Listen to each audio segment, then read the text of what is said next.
What's up, everybody? Austin Cheviron here with the Winning Twice podcast. And it's been a heck of a launch to get this thing up and running. It's been an amazing experience. We've had some great conversations. Hopefully, you're starting to understand what rest week is. I know it might take you, months or even years to fully get that concept, but it's worth it. Keep hunting it. But today I wanted to do something a little different. I wanted to bring into this podcast some of my training and coaching conversations, and not just me with someone else and having the conversation, but just me to you. And today will be something a little special. And I say a little special because actually in July, for the first time in 3 years, I'm training this in-depth live with a handful of people. And maybe that will be you. But I wanted to get you some of the content out there to get you the idea of what is this training? What is it? Who am I impacting? What's the thinking behind it? And where does it truly take your life? Because remember, winning twice is about living a great life and running a great business.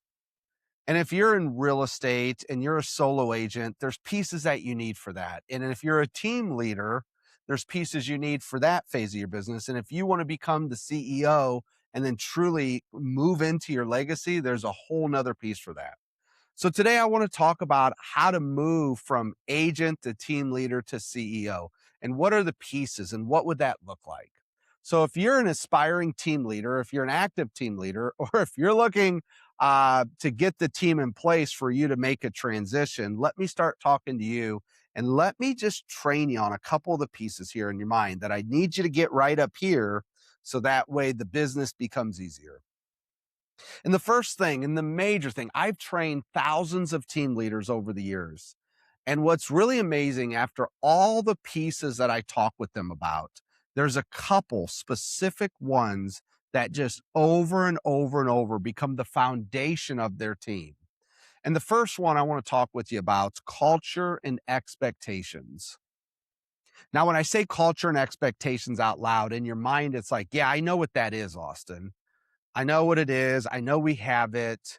But really the question is do you truly understand it and understand what you need to make and the expectations you need to set?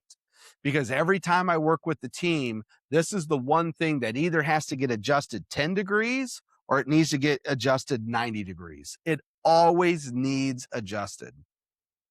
So let me talk about culture. And when I say culture, I don't want to get into all the details of it. I just want to give you a couple high-level thoughts. When I say culture, when we ran the Cheviron group, what I was looking at is what is the temperature that our team is set at? And the best way to describe it is if I were to go into your home and you looked at your thermometer or thermostat at home, what is the temperature that you have your home set at? In my house, it's 71. Do you know why it's 71? Because that's what my wife says it is. And I don't mess with it. My wife likes it at 71. It makes her comfortable. It makes her comfortable during the day. It makes her comfortable at night. She likes 71. So our home is set at 71. Here's the word, comfortable. Now, if your team is comfortable, how well do you think that's going to work for you? See where I'm going here? So when I ran my team, I set myself, which is the first thing, I set myself at about 77 degrees. So just think about, once again, at my home, if it's 71 and I'm 77, one of two things, or I guess one of three things is going to happen. And this is what you get to decide. Either I'm going to go from 77 degrees down to 71, and I'm going to become my environment. I am going to become my culture. Or two, my culture, my environment will become me. So if the people coming into my business is set at 71 because no one's taught them how to raise the bar and elevate their thinking and their being, then if they're coming in at 71 and I don't become the environment, then the environment becomes me, which means our culture is set now at 77. Or what could happen, the third option is your culture and you meet somewhere in the middle. Okay, what I like to do is either my environment becomes me Or maybe I drop for a period of time from 77 to 76, but I raise my environment from 71 to 76. See, when I talk about culture, my question is what is the temperature of your culture? You see, I trained real estate agents primarily for about the last decade. Okay. And my standards were higher than the average standards. I mean, I just give you one here. We had an attendance policy in my contract that if you don't attend 75% of our lead generation strategies and our sessions, you're off the team. 75%. That was our standard expectation from our agents. That's taking their environment from 71 to 77. That's what I'm talking about. So my question is what's the temperature set at your in your company? Probably could go up a degree or two, I would guess.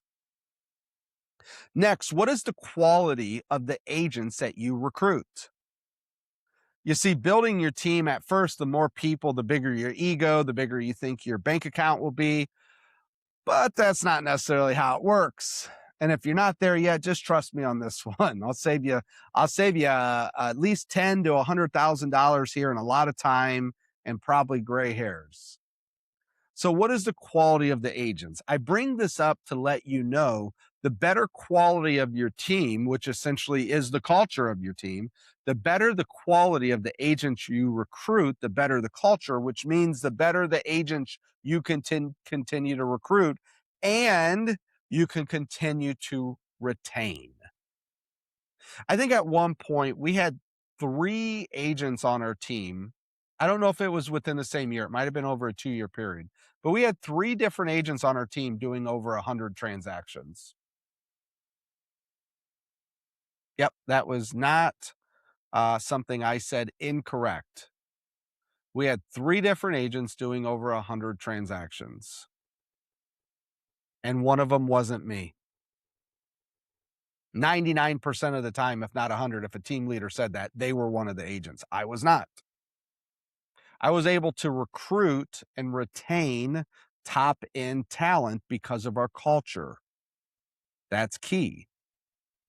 Now, one of the agents who I love being around, great human being, because this agent's time had changed on their calendar, they were not able to attend 75% of our lead generation strategies. Now, you might say, Austin, they're selling over 100 homes a year. Why do they need to be at your lead generation? Well, because if not, and they don't attend, that hurts my culture. And see, at my team, we have a culture of doing our lead generation daily.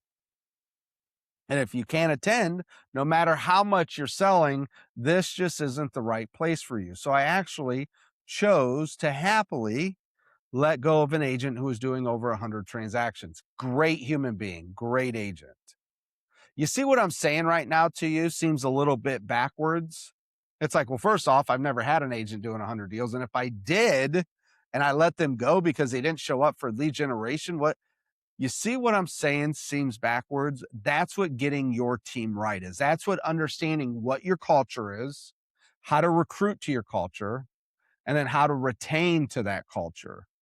You see, your top people more than likely are going to be the ones that leave if you can't keep elevating your team, right? The last part here is what are the minimum standards that you set? Do you have minimum standards for your company and for your team? If you don't know this, you're going to have to pour time, money, and energy into these people. I would hopefully think that you have a minimum standard that they have to produce, let alone the type of human they have to be, right? Like a good human being. But I'd hope you'd have a minimum standard of, hey, if you're pumping this time, money, and energy in, you better get an ROI out of that. Because if not, you're not running a great business, everybody. What you're doing is going broke. And if you want to go broke and work for free, that's fine. Do it for like a soup kitchen, do it for the homeless, do it for the church, do it for something of a good cause, not for real estate agents who don't deserve your time and energy. Right? So what are the minimum standards? I think in our last year, we had 12 deals was the minimum standards to be on our team. which means with the time and energy and resources we pour into you, if you can't do at least 12 transactions a year, you don't deserve to be here. Just don't deserve it. Sorry. We're doing our end, you're not doing your end. Now, let me give a different example here. What if an agent says, "Hey, my mother's sick. I take care of her. Real estate, I only need to sell about 8 homes a year, Austin, and I want to take care of my mother." Hey, that's great. There's nothing wrong with that. But you don't need this culture then to achieve that. And if your production and your goals are set so low and what we're pouring ends up here, then this isn't the right thing for you. It's okay. It's not a divorce when we leave each other. It's a celebration of the time we had. Having minimum expectations in your company will completely change your culture. Now it's scary. I get it. Like when I just say that out loud, let me do this actually. If I were to set the minimum standards on your real estate team at 24 transactions, pause for a second. What goes through your mind? What's all the stuff that your mind's going through? 24 transactions. They don't do that, they're gone. What goes through your mind?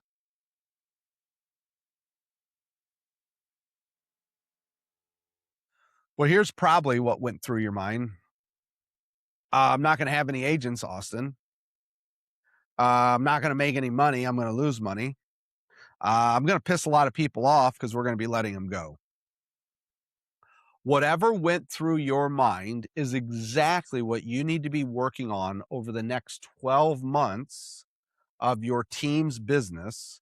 So that way you can give yourself a fighting chance and a hope to raise the culture one day. Because if you don't raise the culture one day because of all these things, then guess what? You're going to have the same crappy real estate team that's not serving your vision, that's not making you enough money, that's dragging you down on nights and weekends. It's beating you up for the next decade. That's your reality. So either you're going to change it or you're not. That's up to you. You just need someone like me in your life telling you the things that you know that you don't want to hear and bringing into the facts of your life and out into reality to say, you were making 500,000 selling real estate and now you're making 350 selling real estate and running your team. And now you got 2 jobs compared to 1. That's not what you signed up for. It's time to change it. So let's talk about another thing that needs to change here. Your lead generation as a team. Okay, I'm going to ask a couple questions here. And I know you probably don't know these answers, but if I were you, I'd go find them. How much of your team's business is your business? In other words, if your team sold 100 homes this year, or within the last 12 months or last calendar year, whatever metric you want to use, if your team did 100 transactions, were you 30 of those transactions or were you 60? Most team leaders are the large part of their team's business. That's a problem. That's a liability. You don't want to be the sole one making it rain for your team because then your team, your other business here is subject to you at all times. So if you're a larger part, what we want to do is we want to raise the production of our agents so that way our team and the income for our team is stable from the agents and not from your own production. You see, in all reality, your own production and your own business was supporting your lifestyle.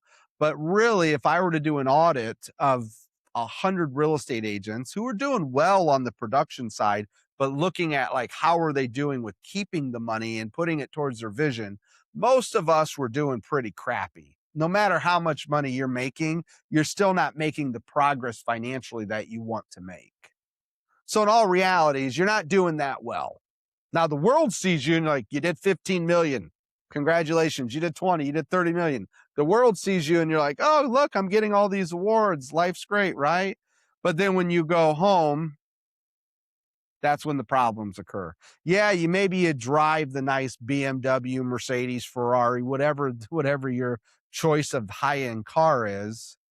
But when you look at funding the vision for your life, you're not doing so well. There's not so much money left over at the end of the month. Okay.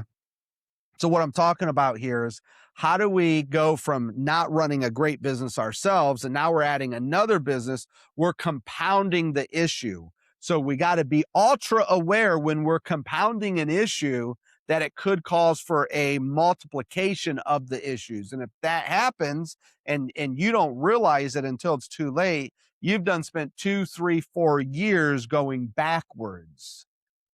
I don't want that for you. Let's take a set today. Let's just make a set and say, hey, moving today forward, I want to get this thing right. Like, let's get real here. Do you want to get your team and your business right, or do you want to continue with what you're doing? Okay, let's keep moving. Question two: how much of your team's business is driven by database, SOI, and referral? So other options could be farming and Zillow leads, online lead purchases, other lead sources, open houses, door knocking. Like out of all that stuff, let me just go to the gold right now with you. How much of your business is gold, which is database driven, SOI driven, referral based driven? You see, I built my entire team on that platform. That was it. I didn't take in any of the other sources. I just went all in on teaching my team members how to build their businesses themselves. You want to know one of the reasons why? Well, one, it's gold. It's the best of the best. But two, I was able to keep my expenses low because I wasn't paying for all their stuff. I just taught them how to be. My phrase is, you're an adult with the real estate license. Act like it. Right? Period. You're an adult with the real estate license. Act like it. Let's get it right. Let's get it moving. Let's figure it out. So, how much of your team's business is based off a database, SOI, and referral? And if today it's 20%, let's set a goal for the next 6 months to get it up to 30, 32%. Right? There should be no reason why you're not trying to take your database ROI or database referral based SOI business and move it up. I'm hired in by some of the top teams in the country right now because their leads, their lead generation strategies is the team leader buying leads and the agents not utilizing them. And their business is looking somewhere between 50 and 75% internet leads. And they know that's a problem. And it's been trending up every month and every year. Their internet lead business is going up and up. So they hire me in to say, hey, help us push that database, SOI, referral based business for us. Get us in a little bit more market share because we know where the world's going. We need that to be a bigger part of our business for security of the business and security of their expenses, which is really their profits. And then my last question with lead generation is, what's your team calendar look like to support this?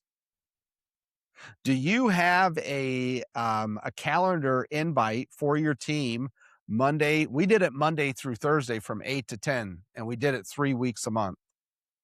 Like, if you want to know just point blank, like what was the special sauce? It was lead generation Monday through Thursday from 8 to 10, and we did it 3 weeks a month. That's how we became one of the best teams in the country right there. I did it with 25 agents producing over 500 transactions plus a year. Never bought them a lead, just taught them how to go fish, and we did it daily. And they were expected to show up 75% of the time. You know, the hardest part about making that system is helping them become consistent in it. That's it. Well, next point here on this is coaching and training the agents, which is part of the consistency. So I'm going to say this, and I want to say this, and I want this one to hit home with you. You have a choice on whether you coach and train and develop your agents or not. It's just a choice. And when I say a choice on coaching and training your agents, I think there's only one option. Well, there's two options. You either don't do it or you do it fully. It's either part of your culture or it's not. There's no like just putting your toes in the water with this one because that doesn't move the needle. It's like having hope as your strategy if you just do it a little bit. You either got to be all in and fully coach and train them or not. And in our team, what I always did is I fully coached and trained our agents on three things: their life, their business, and their financials. That's what we worked on. Their life, how to be a good human being, how to be a great mother, a great father, a great son, daughter, a great parent. How do you be good to yourself? And what does that mean? And what does that look like? How do you run a great business with systems, operations, a vision, um, client experience? And then the last one is, how do you handle your money properly? How do you make sure what comes in and what goes out makes sense for where you're trying to go? So we fully developed our agents. That was what we did. That was what we chose to do. Was there a cost to it? Absolutely, there was a cost. It was actually 25% of our entire overhead for our real estate team was coaching and developing me and my cousin Nate, who was our business partner, and the agents. 25%. There's a reason why I'm sitting here and you're listening to me today. And I'll give you a hint. That's one of them right there. Now you're going to say, well, Austin, I don't have the money to do that. Yes, I understand. I'll talk about it here on this last point, the next one. So in the coaching and training, my question then becomes is who then coaches and trains your agents? And see, in the very beginning, it's going to be you because you want it to be you. You are the value to them. You want to move from production to something more impactful in your life. So you bring agents on and you teach them what you know. Great. That's a great start, but that's not fully developing them because you don't have all the knowledge and skills to fully develop a human being. So what I did is we would bring in other coaches and trainers to help us. One of the things on our team, we had a psychotherapist on our staff for our team. Came in and trained them, trained our agents on how to think and who they were becoming and what mentally they were dealing with. It's really hard for someone to have their best year in sales when they're depressed and they're going through a divorce. And I say it's really hard. It might actually be impossible. And I know that the human being's a part of every real estate transaction. And if I want to have a great business, I need to make sure I have a great human being. So we'd bring in other coaches and other trainers to help support what I was doing. Now, some of you might say, Austin, why do you need another coach and trainer for? You are the coach and trainer. Yes, but I wanted to fully develop my agents. So we would do other programs. We'd bring other people in. We would have their knowledge and wisdom as part to ensure that our agents were being developed fully. Okay. That's part one. Part two here. If you want to keep moving through life and keep leveling up and going from the agent to the team leader to the CEO to hopefully one day successfully retired, what you need to make sure you do is get your money right. You got to get your money. Most people don't get their money right, and that's why they can't take the leaps. And if they're brave enough to take a leap from a faulty financial foundation, there's a very high chance that they won't be able to withstand the storm that every business goes through when they first launch. And so you got to get your financials right. If I had one choice to do with your financials, the first thing I would do is get your personal spending in alignment. Get it in alignment with where you're trying to go and what it needs to be, which what really means is understand what you spend and cut your spending. Understand what you spend and cut your spending. I actually go through all that here in the money puzzle. So if you haven't read the money puzzle yet, highly, highly suggest to go through this because if you don't get your money right, life's a lot tougher, period. And your personal money is the foundation of all of your money.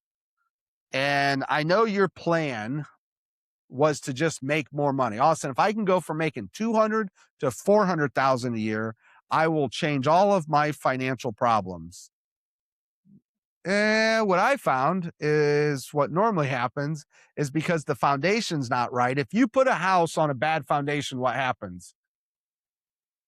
Okay, the house sinks. Well, let me ask you this. If I put an even bigger house on that same bad foundation, what happens? It sinks even faster. So that's what your plan right now is not to fix your foundation, which is your personal expenses, but it's to build a bigger house. And I think we've all agreed that building a bigger house on a bad foundation doesn't get us to where we're trying to get to. So let's go fix the foundation. Personal expenses. I can't go through the whole steps. You got to read the money puzzle. It will walk you through everything. The next thing is your business needs to get fixed financially. And the best fix I have for your business is to go through and create your own wealth machine. chapter 13 of the money puzzle.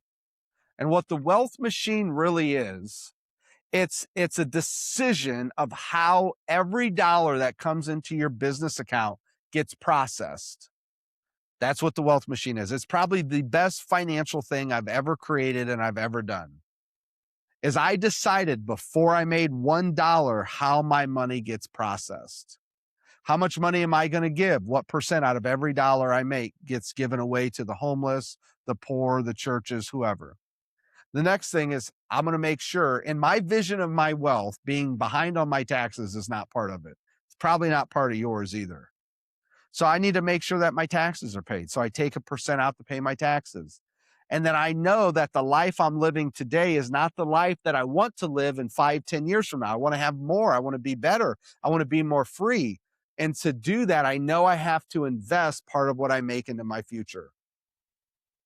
So I've already made the decision. When I get paid $1, a portion goes into my giving account, it goes into my investment account, and it goes into my tax account. And then from there, my business gets funded a monthly dollar amount based off of my budget. So if my business goal is to do 500 in revenue and sales, well, I know that I probably need an expense ratio about 150, I'm guessing, to make that 500. And so I got to build in that 150, which means my business every month needs to be funded $1,250, 13,000, let's say, dollars a month. And then the last thing is the personal account. What's my life I want to live? What's my lifestyle? What's my fixed expenses? And what's all my extras? The wealth machine will help you do this, will determine what money needs to go where before it ever comes in. If you don't fix that in your business, there's a very high chance, like I've seen my entire life, you'll still be in business 10, 20, 30, 40 years from now. And you'll be the old person saying, if I had got my money right, I wouldn't have to do this right now. To all the younger kids. You don't want to be that person. And if that's just by chance the cards you're in right now and the cards you got, then let's get them fixed.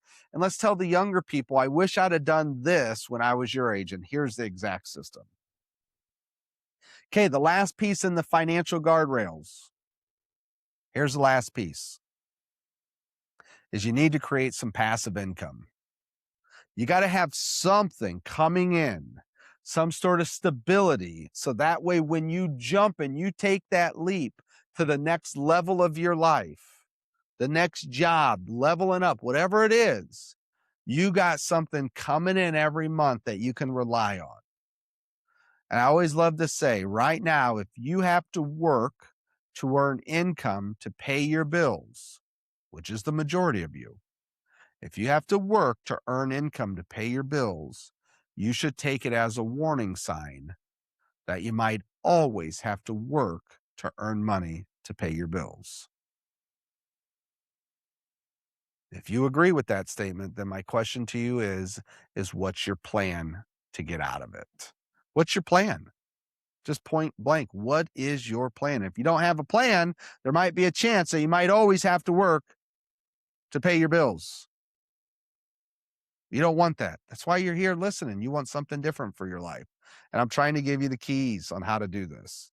The last piece here I want to get into today is going from team leader to CEO. And you're going to have to, the main difference here is you're going to have to now swap your production out.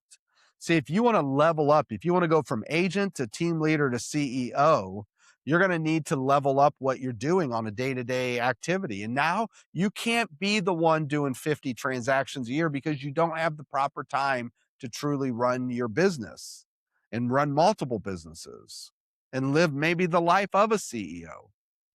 And so the first step here that you're going to have to do, you're going to have to go through what I call a time exchange.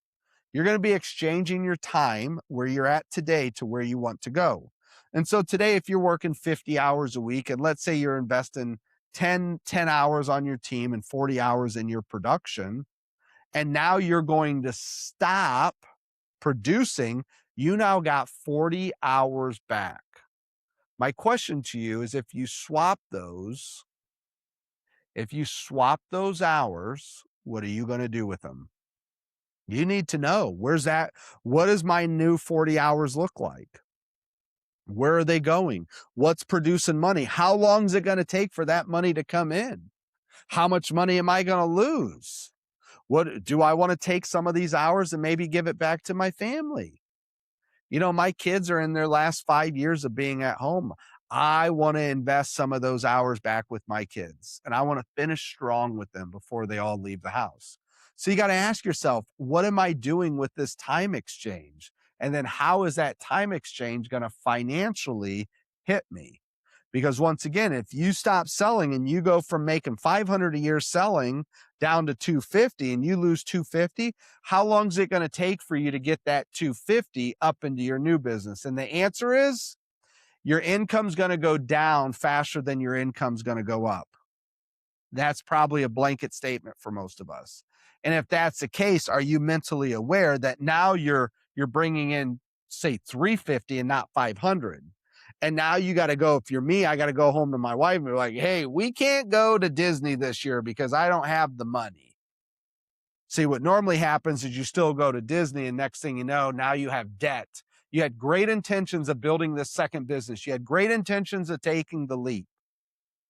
But yet your family is the one suffering. Your vision's the one that's suffering, and your legacy's suffering now. And that's what I want to help you get ahead of.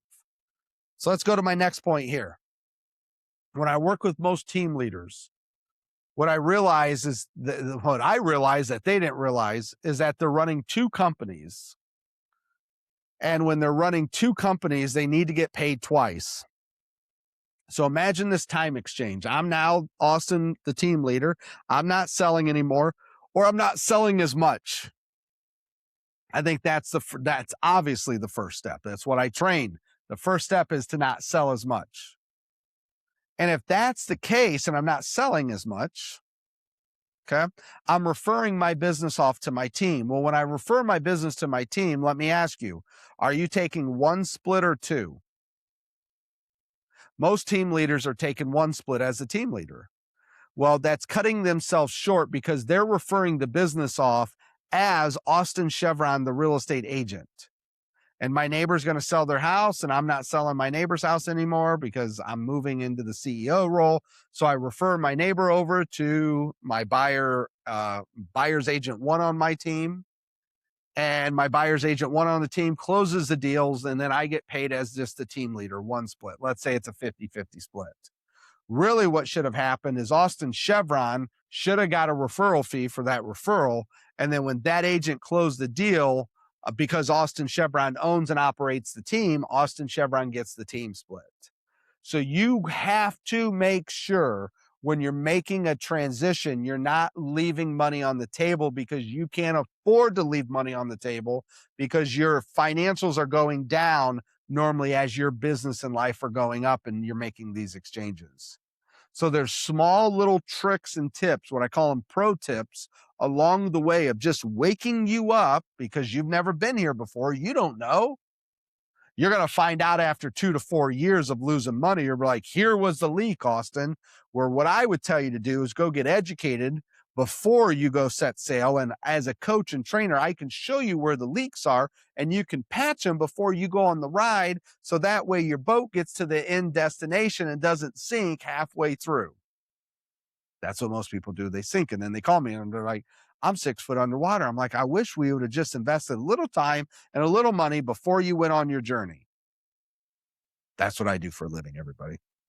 So last, I'll give you a little fun. Here's how I personally did it. And here's how I coach and train people through. I've actually never done this in a group setting. I've only done this with my own personal business and with some of my one-on-one clients. So it's pretty cool to be able to say this publicly. This is the first time the public's heard this.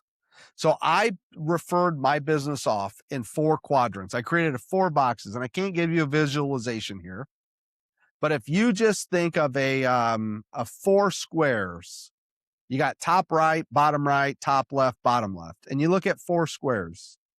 And in the middle line that you're drawing across from this, so if you draw a line up and down and you draw a line left to right, you got 4 boxes. The line up and down, I will separate the right side from the left side from buyers and sellers. On the left side, if you do this exercise, stop what you're doing, grab a pencil or a pen, get a piece of paper, and draw a line straight down and draw a line left to right. And you create 4 boxes. On the top left box, put number 1. On the bottom left box, put number 2. On the top right box, put number 3. And on the bottom right box, put number 4. On the top left, above your number 1, put the letter B for buyers. And above the top right box, number 3, put the letter S for sellers. And then the line that goes across horizontally, put on that line on the far left side, average sales price. And so what box 1 represents is all the buyers that you've worked with and will work with that are underneath your average sales price. So let's say your average sales price is $350. Every buyer that you're going to work with under $350, have worked with or will, they go in box 1. That $190,000 buyer, they're in box 1. The $220 buyer, box 1. The $300, box 1. Every buyer over $350 is box 2, from $351 to $2.5 million. And then it's the same thing with the sellers. Every seller, every house you list under $350 is box 3. Every seller you work with above box 350 is box 4. Here's how I train my clients and what I did myself. If you were to pick one of those boxes to refer out, and only one box, what box would you refer? Think about it for a second. And there's more than one right answer here too, by the way. What box do you refer? The best answer I found, not 100% of the time, but 80% of the time, is box 1. Buyers underneath your average sales price of $350. Why do I do this? 1, buyers take more time and they're harder to work with than sellers. You got to drive around town. There's no end to it. You don't get extra marketing around it. The houses normally need more repairs. The buyers are harder to work with because they're barely getting their loans. That's just the hardest ones. They pay you the least amount of money too, by the way. They're the hardest and pay you the least. So if you were to get rid of one of your client types, that is the one we get rid of. Also, I'll give you a pro tip. If you were to lose a $2.5 million buyer because your buyer's agent on your team could not handle it properly, and you just lost $75,000 of commission, you're going to freak out. You're never going to do it again. I can tell you, I can promise you. But if you were to lose a $6,000 buyer because of the same result, you can be like, well, that's just part of the learning lesson. I can deal with the 6,000 loss. I definitely can't deal with 60,000. So the reason we go through this process is to optimize your loss in income, because you're going to have to learn through this process. And I don't want you to lose money. Why? Because you need the money, but you also need to keep progressing. And there's a cost to pay in life when you progress. Okay. Now, I could go on for hours, and I actually will. Once again, everything I was working on with you today is just the tip of the iceberg of what I'm going to be working on with a handful of individuals in July, August, and September. So in July and August, we are bringing back our Teams program live. So this is where we coach. I will coach and train you over 2 months, 6 sessions, 90 minutes a session. I will coach and train you on culture and expectations and how to set them, system and operations, how to create them, who does what, lead generation, how to get them producing, your team producing at the highest level possible, their own business, grabbing the gold, not relying on you, sugar daddy or sugar mommy, to keep giving them internet leads. Next, how to coach and train these agents to develop them fully. Module 5 is financial systems. I talked a lot about money today. If you don't get your team's financials right, good luck. And the 6th one is who to recruit, how to interview, and then how to retain them. That's exactly what we're training back in July and August here coming up. So it's in a couple weeks. And then we're doing, for the first time ever, a group training on how to get out of production, which will be an add-on to our teams program. For you team leaders that want to take it up to the next level, but have never found training on how to actually do this, because I don't know too many people that's ever successfully got out of real estate and built the systems and processes to teach people how to do it. And I'm doing that in September. So if you want to be involved in this of any kind, just send me an email.